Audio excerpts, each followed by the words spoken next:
आप देख रहे हैं न्यूज तहतक, खबर आप तक। न पक्ष न विपक्ष, केवल निष्पक्ष। अपने क्षेत्र की खबरों को सबसे पहले देखने के लिए चैनल को सब्सक्राइब करें।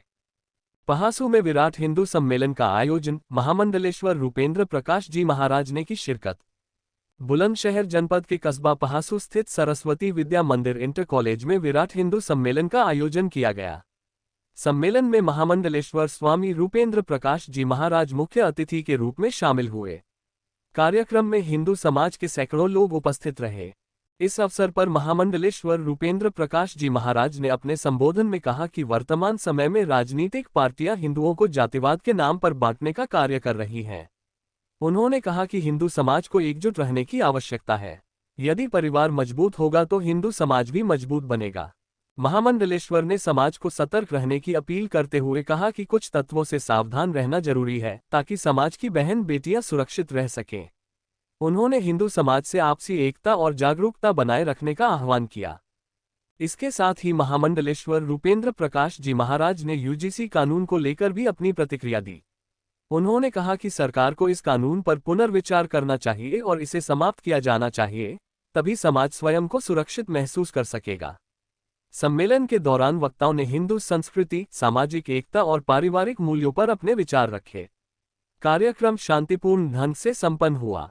महाराज जी, आज पहासू में विराट हिंदू सम्मेलन हुआ है, आप उसमें शिरकत करने पहुंचे हैं, क्या संदेश दिया है आपने हिंदू सम्मेलन को? आज हिंदू समाज संगठित रहे, सुरक्षित रहे, एक रहे, नेक रहे, इस विषय को लेकर, क्योंकि जो समय है ये धर्म युद्ध का समय है। हिंदू समाज को संगठित रहने की आवश्यकता है। इस प्रकार से इस देश में ईसाई मिशनरीज और तमाम ऐसे आतंकवाद प्रेरित संगठन जो इस देश की अस्मिता को ललकारते रहते हैं, इसलिए हिंदुओं का संगठित होना बहुत आवश्यक है। लगातार हमने देखा कि देश में ऐसी आतंकवादी विचारधाराएं जो इस देश में, चाहे वो दिल्ली लाल किला बम विस्फोट हो, चाहे वो अनेकों ऐसी घटनाएं हो, इसके लिए हिंदू समाज को संगठित रहना बहुत आवश्यक है। और नगर में, गांव में या जिले स्तर पर हिंदू समाज संगठित रूप से अपना शक्ति प्रदर्शन करे, जिससे समाज को ये ध्यान में आए कि हिंदू समाज संगठित है, अगर इनको छेड़ेंगे तो ये आपको छोड़ेंगे नहीं। अच्छा, सनातन को लेकर क्या कहेंगे? सनातन को कहीं ना कहीं दबाने की कोशिश की जा रही है आज भी, तो सनातन, देखिए, सनातन धर्म अनादिकाल से है, अनंत तक है, इसका कोई कुछ बिगाड़ नहीं सकता। लेकिन षड्यंत्र अवश्य होते हैं और ये अंतर्राष्ट्रीय स्तर के षड्यंत्र है सनातन धर्म को समाप्त करने के लिए। हम सब देखते हैं जब आतंकवादी हमला करते हैं, इस देश के ही राजनीतिक लोग कहते हैं कि आतंकवादी का कोई धर्म नहीं होता, लेकिन वो हमला करने वाले लोग कौन होते हैं? वो सब जिहादी मानसिकता के लोग होते हैं जो इस देश की आत्मा को झकझोर देने वाले काम करते हैं, इस देश की अस्मिता को ललकारने का काम करते हैं। इसलिए सनातन धर्म को ये ध्यान रखना होगा कि इस देश की जो आत्मा है उस पर प्रहार करने वालों से सावधान रहना पड़ेगा।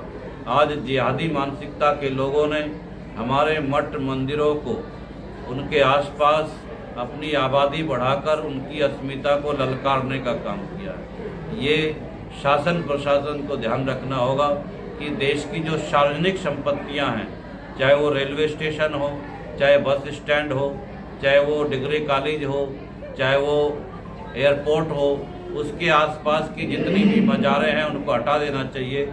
और विशेषकर ये सब सरकारी संपत्तियों पर होती है। उन मज़ारों की आड़ में वहाँ पर आतंकवादी पनाह लेते हैं और जब मौका मिलता है वो देश की संपत्ति को नुकसान पहुँचाने के साथ साथ हिंदू धर्म के लोगों का कत्ल करने का काम करते हैं। आज भी देखा जा रहा है कहीं ना कहीं हिंदू आज भी बटा हुआ है। महाराज जी, उसको लेकर क्या कहेंगे कि हिंदुओं को एकजुट किस तरह से होना चाहिए? देखिए, हिंदुत्व बंटने के पीछे कारण है जातिवाद। आज इस देश में जातिवाद का जो विष है वो राजनीतिक पार्टियों ने समाज में इतना गहरा कर दिया है कि उसको संगठित करना महाभारत काम हो गया है। तो इस समाज को इन राजनीतिक हथकंडों से बाहर आना होगा और समाज को एक एकता के सूत्र में बंधने की आवश्यकता है, क्योंकि हम सब लोग हिंदू हैं, किसी भी जाति में पैदा हुए होंगे, कोई भी हम वर्ण व्यवस्था को मानते होंगे, लेकिन हम पहले हिंदू है, विचार हिंदू समाज को करना चाहिए। अच्छा, देखा जा रहा है जब से कुछ यूजीसी को बढ़ावा लागू किया गया, उसके बाद में हिंदू कहीं ना कहीं आपस में बटा है, तो उसको लेकर क्या कहेंगे? देखिए, यूजीसी के लिए सरकार को पुनर्विचार करना चाहिए। ये देश का दुर्भाग्य है कि जातियों के नाम पर, समाज के नाम पर, ओबीसी के नाम पर, पिछड़ों के नाम पर, एससी के नाम पर ये बांटने का काम बंद होना चाहिए।